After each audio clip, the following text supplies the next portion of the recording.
આપ્યું મનુષ્ય અવતાર રમકડા ઘડ્યા માટીના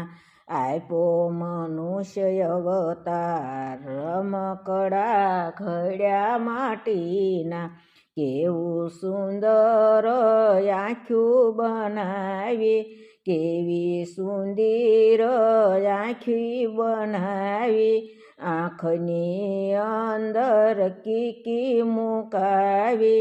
આંખની અંદર કીકી મુકાવી દર્શન કરો ને દિને રાત રમકડા ઘડ્યા માટીના દર્શન કરો ને દિને રાત રમકડા ઘડ્યા માટીના કેવા બનાવ્યા ભગવાન રમકડા ઘડ્યા માટીના